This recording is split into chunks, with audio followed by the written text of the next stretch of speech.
AEW Full Gear 2025. It is now in the history books. And once again, we have a situation with AEW where you're getting more bang for your buck. No pun intended, because that pun is always going to be there. But once again, the shows are very, very long. It was live from Newark, New Jersey. The show started at 8, ended at 12:30 a.m. And even though it is a Saturday, I'm exhausted. I won't lie. I've been up since very early in the morning.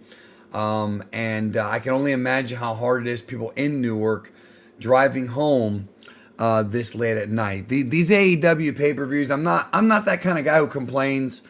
I like these big shows sometimes, but it feels like every AEW pay-per-view is like this now.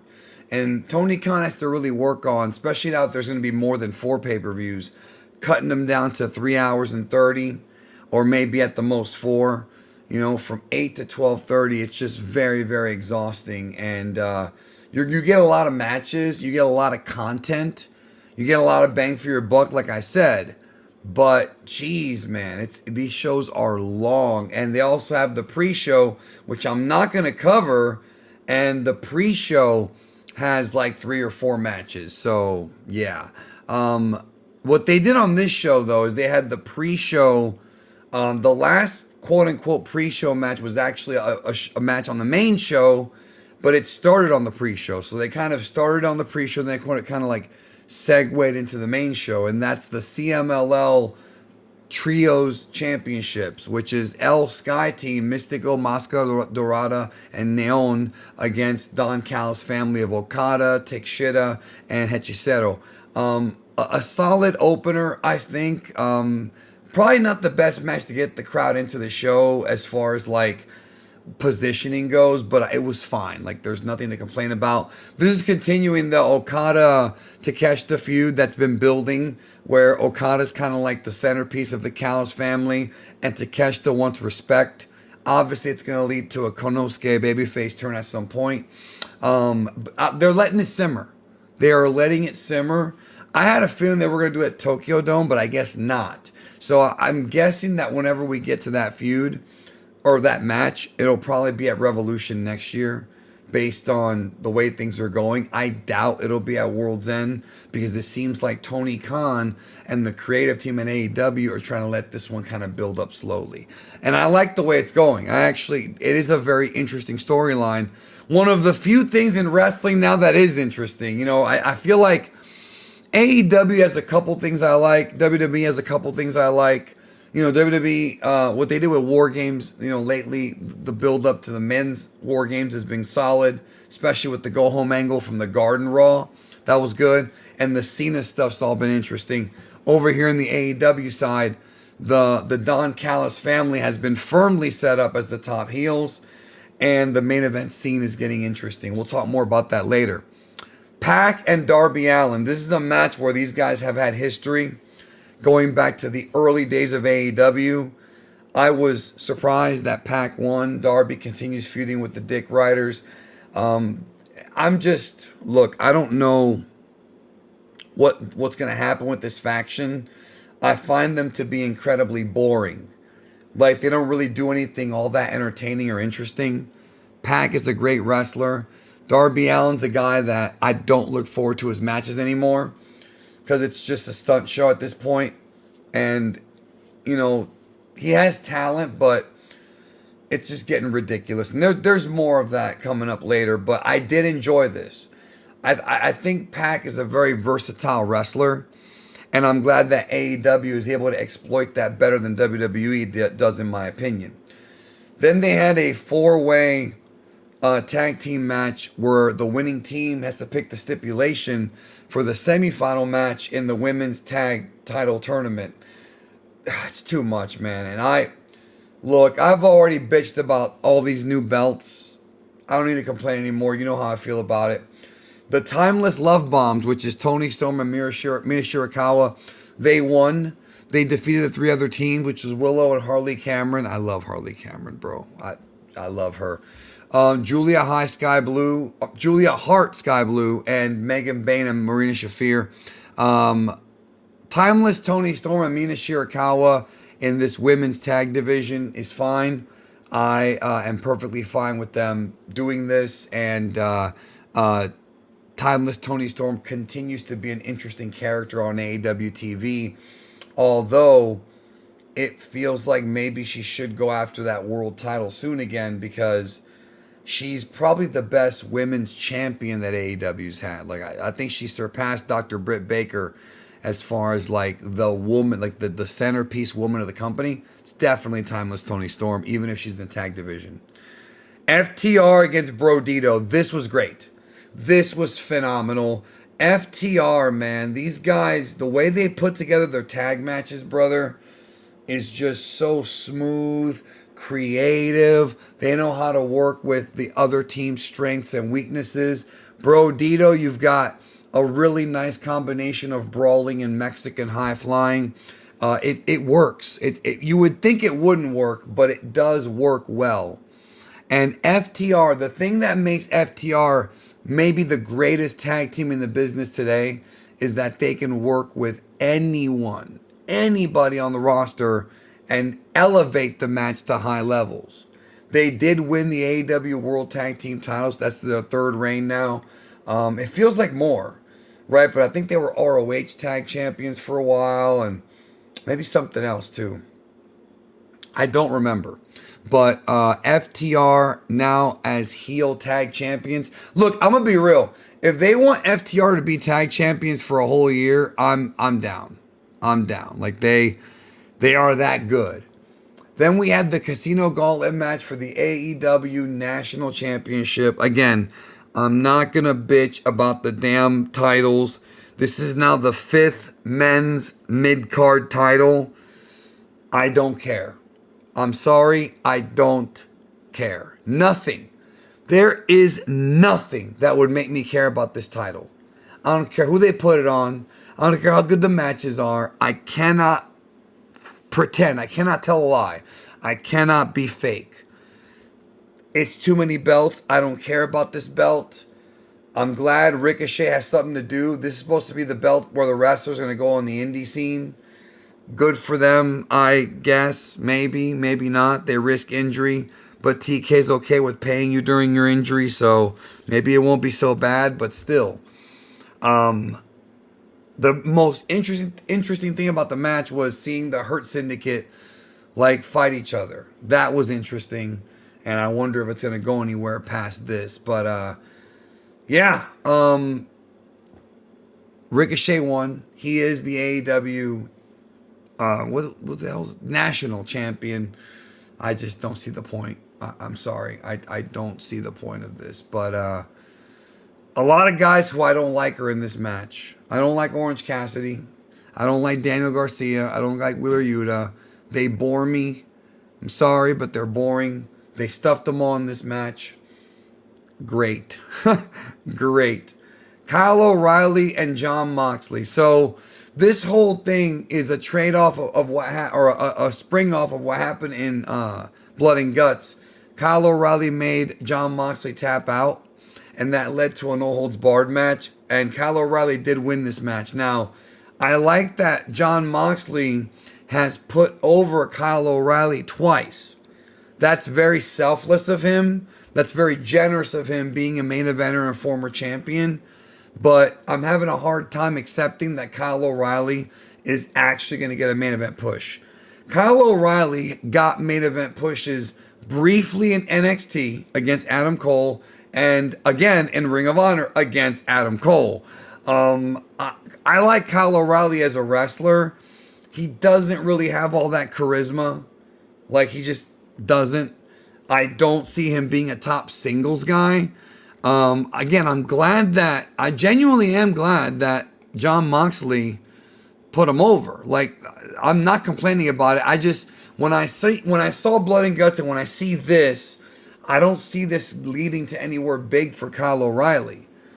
You know, it's like Mox did it as a courtesy, but what are they going to do with Kyle O'Reilly? The TNT title? Well, they got plenty of other belts.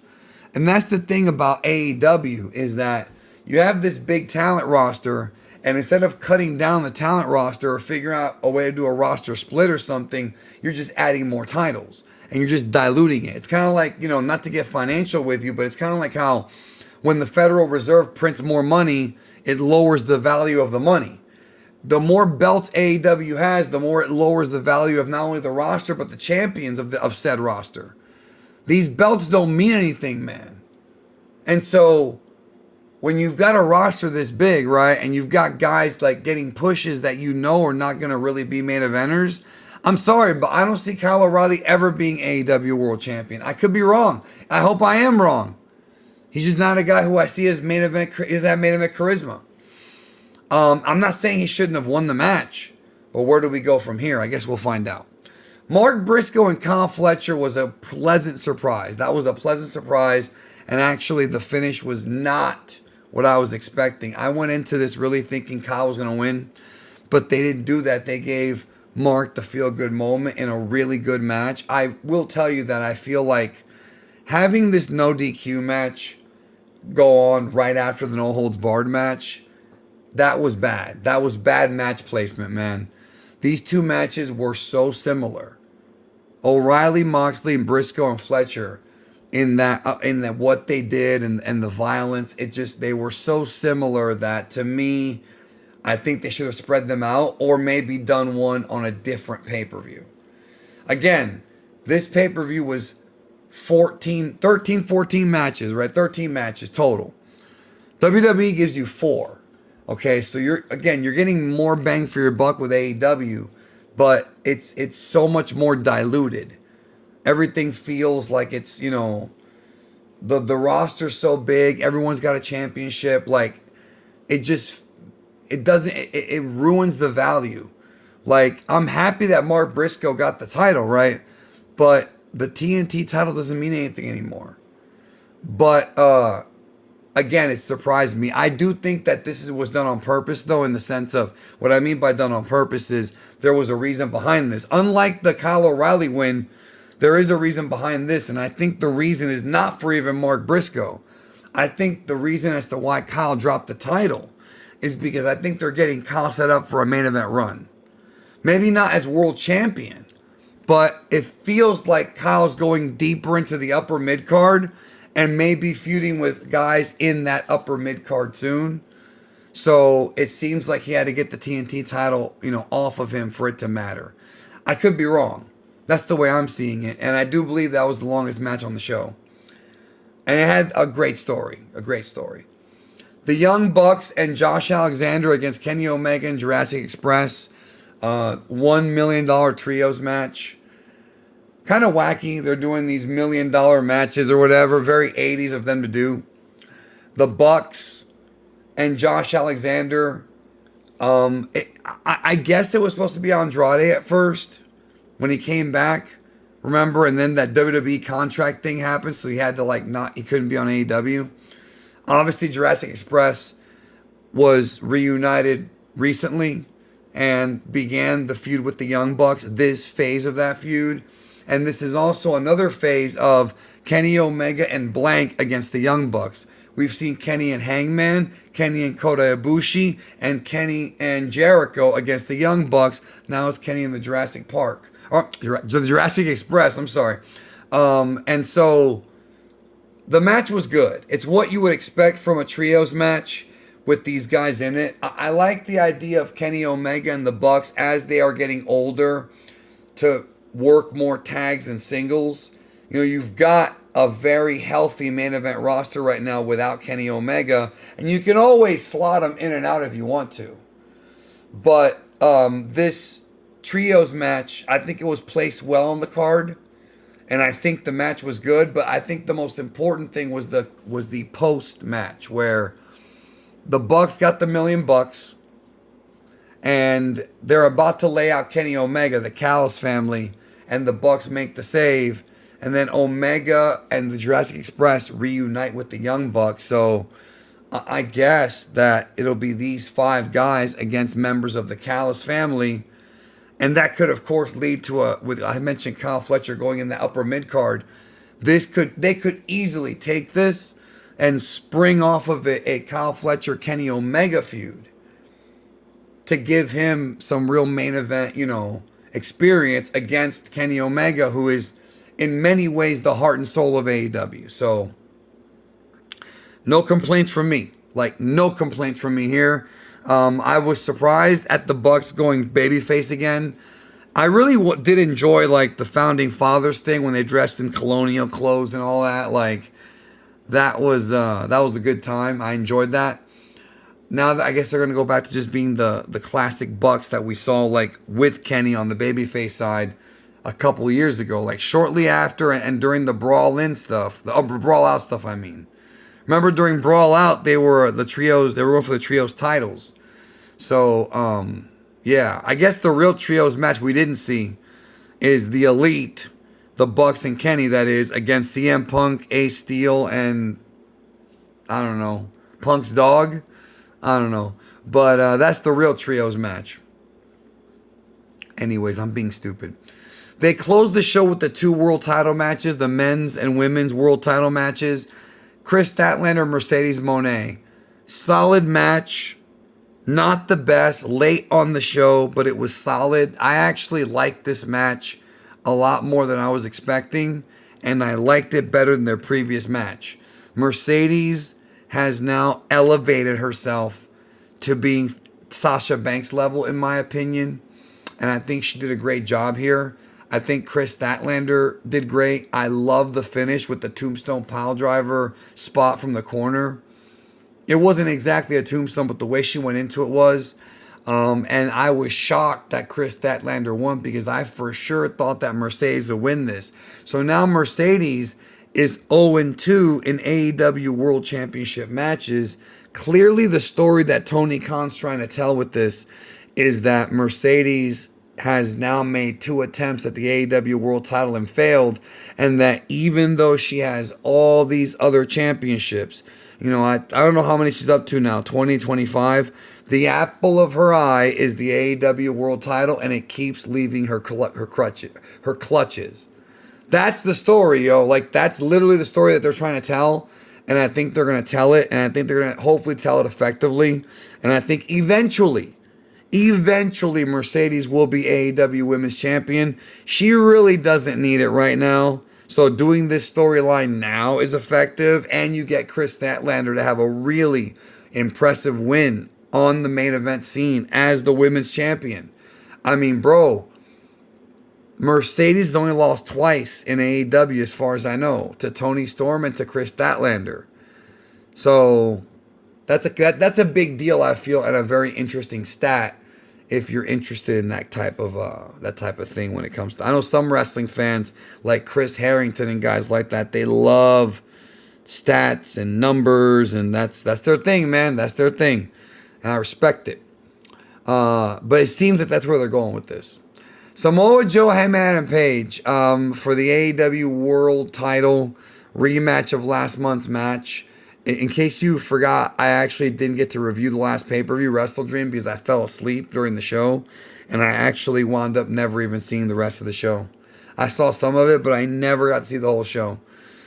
I mean, what can you do? I did see mostly this show. I mean, I skipped out during some of the pre-show, but I did see this cage match, and it was violent. It was brutal. It was, you know, about as much of a Northeast cage match as you can expect on that side of the world. Samoa Joe bled buckets in this match to where I was worried about his safety. His face was covered in blood, almost like it was painted on. It was that sick. It was that sick. So I saw people complain about this on social media. I saw people complain this was a WWE's finish, and I can completely understand where they're coming from with that. I think it's actually more of a pro wrestling gimmick than just WWE, but I can tell you that the way they did this was definitely mid to late 90s wrestling. They did the gimmick where, like, you have somebody coming out to save the babyface, but they're actually secretly working for the heel, and when the face lets his guard down, they strike. That's kind of what happened here, except with Hook. Hook came down to save Samoa Joe. Hangman, and by this point, the match had already gone hardcore. Hangman stopped it. Hangman was like, you know, let's have a wrestling match, but it still segued into a violent match, and you didn't have a horrible time, but it was it was unexpected. And here's the thing. People are complaining because they took the belt off of Adam Page too soon. I agree with that. I actually agree with that. I think Hangman's title win at All In was great. I wanted him to have a better run than the first one. And I don't think this was a better run than the first one. In some aspects it was, especially the victory aspect of it. But I am going to say this, and you may be shocked. You may be shocked to hear this, but I think we should let Tony Khan cook. Let TK cook, and I'll tell you why. He handled All In very well. He handled doing a pivot away from Darby and Will Ospreay onto Hangman Page. He recognized that Page was his centerpiece top babyface, sort of taking the role that Kenny Omega had a few years ago during the first 3 years of AEW. And he also is very effective at booking Hangman and Swerve. So you probably know by now that Samoa Joe won because Hook pretended to be on Page's side, pretended to be mad at, the Ops for leaving him out, but was in fact still in the same faction. And so he helped Samoa Joe defeat Hangman, Muscle Buster 1, 2, 3. A lot of people were upset. And you know what? That's okay because he is a babyface. And when you have a babyface get beat by a heel, whether they cheat or not, it's going to make the fans upset. So all that is just wrestling happening again. It's wrestling being wrestling. It is wrestling being wrestling. So let them get mad. They all know it's a work. They knew in the 80s too, all right? Like very few people didn't know. Like very few adults didn't know it was a work in the 80s. The key is to draw out that emotion. People had a bond with Hangman. He was a company guy, and he got beat by Joe. And now the big show closing angle, lights go out. Out comes Swerve Strickland with new music, better music, I think, and Prince Nana. He starts to lay out some of the security guards at ringside. And it was very well done, very comical, made Swerve like complete monster. And then there's a moment where Hangman saves Swerve because he wasn't looking. So Hangman caught the guy who was going to hit him. And then Hangman and Swerve are standing next to each other. And they're looking up at the ramp. And Joe's got the belt with his boys.